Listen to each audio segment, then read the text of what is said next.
kutoka nchini Algeria, mchezo wa kwanza wa Yanga dhidi ya RC Belouizdad umemalizika, Yanga kupoteza magoli 5-0 kwa maana kwamba 5-0. Kwanza kwa ujumla mchezo umeuonaje kutoka maeneo hayo?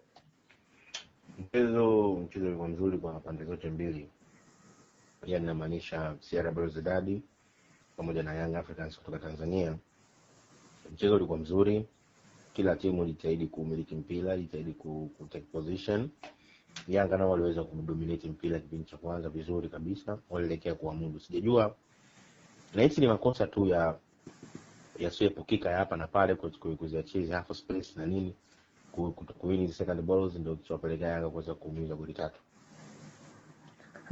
Kwa jinsi ilivyoonekana kama goalkeeper ametacha mnata, kama mechi ilimzidia hivi mara baada ya kipindi cha pili alionekana kama yupo goigoi anasuasua. Huenda tukasema yeye ni miongoni mwa watu ambao wamesababisha kufungwa. Hapana, hawezi kusema hivyo kwa sababu hakuna goalkeeper mzuri pale ambapo beki zake zinapitika. Hakuna goalkeeper mzuri pale ambapo beki zake zinafanya makosa na yanaonekana kabisa. Ila kinachotakiwa kufanya ni kwamba goalkeeper kuweza kuzungumza na safu yake ya ulinzi, kwa nini katika safu ya ulinzi ndiye anakuwa ni kiongozi wa safu ya ulinzi. Kwa hiyo anatoa awe mkali pale anapoona mabeki wake wanafanya makosa. Huwezi kusema kwamba Metacha ndiye amesababisha, hapana. Kwa sababu beki zilikuwa zinapitika, walikuwa wakiweza kwenda kushambulia, wanaenda wote ile mistari, wakishavuka ile mstari wa kati wanakuwa wanashindwa kuweza kujigawa pale. Umeona kuona kuta zikipigwa zile counter attack za Belouizdad zinaenda kuadhibu, kwa sababu wanakuwa kwenye kurudi kwenda kufunga zile njia na kuwa ni ngumu, wanashindwa kujua kwamba wanatumia njia gani kwa wings au wanatumia viungo. Lakini sana mipira ilikuwa inatengenezwa katikati, mipira ilikuwa inatengenezwa kwenye viungo. Japokuwa Yanga walijaribu sana kuzuia hilo, lakini wamepelekea kuweza kuumia goli 3-0. Kutoka kwa Mudathiri kipindi cha pili na kuweza kuingia Jezimo Loko, tuliweza kuona kwamba kocha Gamonde ametoa kiungo na kuweza kuingiza winga. Unahisi sababu hile ilisaidia chochote klabu ya Yanga? Hapana. Kwa upande fulani ilisaidia na kwa upande fulani haikusaidia, kwa sababu Mudathiri katikati pale alikuwa anafanya poa.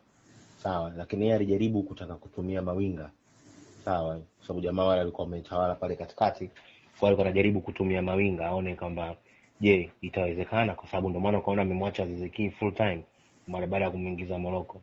Umeona, ili mada ilikuwa anajaribu kutaka kutumia mawinga aone kwamba kama itawezekana itamlipa au vipi, lakini haikumlipa. Ndio hivyo ameweza kupiga goli 3.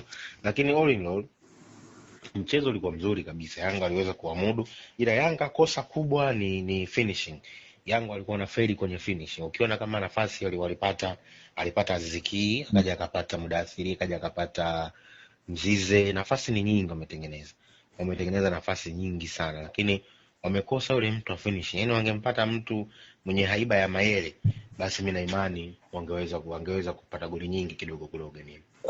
Kwa hiyo pengo la Fiston Kalala Mayele bado lipo kwenye klabu ya Yanga? Bado lipo, tena kubwa tu, kwa sababu Mayele alikuwa yuko full package, kwa sababu alikuwa anaweza kurudi nyuma kwenda kusaidia ulinzi, alikuwa anaweza akachukua mpira nyuma na kupeleka mbele kwenda kuanzisha mashambulizi, na mwenyewe alikuwa ana score. Mechi ya leo na imani, nafasi ambayo alipata Kennedy Musonda, nafasi ambayo alipata Mzize, nafasi ambayo alipata Mudathiri, basi na imani angekuepo Fiston Kalala Mayele, basi tulikuwa tunahesabu mengine. Yaani hata nafasi 2, hata kama nafasi 3 zimetengenezwa, hawezi kukosa hata nafasi moja kuingia wavuni. Yeah. Mchezo wa kwanza ugenini Yanga anapoteza kwa magoli 3-0 unaiona wapi Yanga kwenye michuano hii, michuano mikubwa kabisa? Unaionaje Yanga? Kuna nafasi yoyote ya kufanya vizuri? Sio matokeo mabaya, kwa sababu ni mechi ya ugenini, sawa, lakini matokeo mabaya pale ambapo ameruhusu kufungwa goli nyingi, ameruhusu kuingiza goli nyingi, sawa. Na kila mtu, michuano hii bwana ni mikubwa, na kila mtu anajaribu kufunga akiwa uwanja wake wa nyumbani. Basi tumtakie heri katika mechi yake ya uwanja wa nyumbani, aweze kuchukua pointi 3, na namuombea mechi za nyumbani zote ashinde ili aweze kuingia robo finali. Umeona? Lakini mechi ya leo ya ugenini sio mbaya, kwa sababu Belouizdad ni mabingwa wa Algeria. na ni wako vizuri, ni wazuri. Umeona wanakimbia, wana wingi zao zinakimbia sana, viungo vyao vile vimekamilika. Kwa unaona wenyewe kwamba Yanga walizidiwa katika kila idara. Hata Pacome pia alikuwa na fail kidogo, alikuwa anaharibiwa katikati pale, alikuwa anapotezwa. Ndio maana alikuwa anajitahidi kuja huku pande ambapo yuko Yao, alikuwa anajitahidi kurudi huko ambapo yupo Joyce Lomalisa, lakini wapi, kila kinachojaribu inakuwa kinashindikana, kutokana na wale jamaa walikuwa wako vizuri katika kila pande. Walikuwa wanashambulia kwa kushtukiza, wanakwenda kushambulia katikati, wanajikata mistari miwili inaenda mbele, mmoja unabaki nyuma, ili kuweza kulinda ushindi. Kwa hata kama wakipoteza mpira unakuwa upotezi kwa muda mrefu sana, wanakuwa washaurudisha katika umiliki wao. Dakika ya 85 tuliweza kumuona kocha Gamondi akimtoa Stefano Aziz Ki na kuweza kumuingiza Hafiz Konkoni na kuongeza idadi ya masweka mbele kuwa watatu, ambaye alikuwa Kennedy Musonda, Clement Mzize sambamba na Hafiz Konkoni mwenyewe. Kipi ambacho unahisi kocha Gamondi alikiona, ama ni pressure mchezo, kwa sababu alishapoteza magoli matatu? Yani pale issue iko hivi, nilikwambia hapo awali kwamba wanajaribu kutaka kutafuta mtu wa kuscore. Walikuwa na imani kwamba nafasi inaweza ikatengenezeka na sisi tukapata hata goli moja, walau tupunguze huu mzigo. Sawa.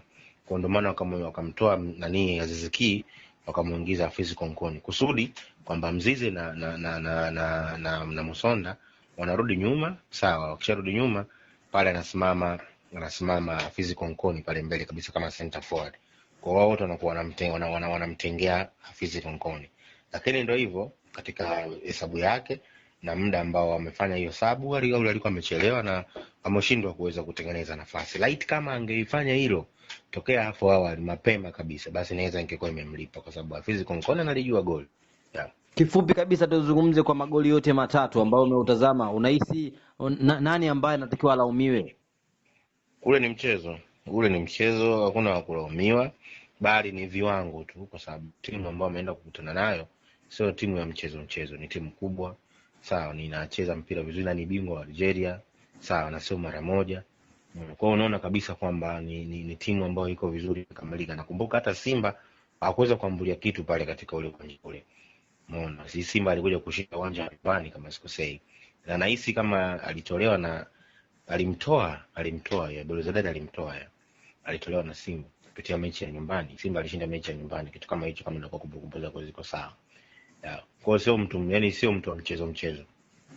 Sawa, tumalize na hii ya mwisho. Kituo kinachofuata klabu ya Yanga ni mchezo dhidi ya Al Ahly kunako dimba la Benjamin Mkapa. Kwa jinsi ambavyo leo kikosi cha Yanga kimecheza, tusemeje, taa nyekundu imewaka, na maana hali ya hatari zaidi inakwenda kutokea, ama kuna nafasi huenda taa kijani kawaka, kwa maana kwamba huenda kuna nafuu ikapatikana?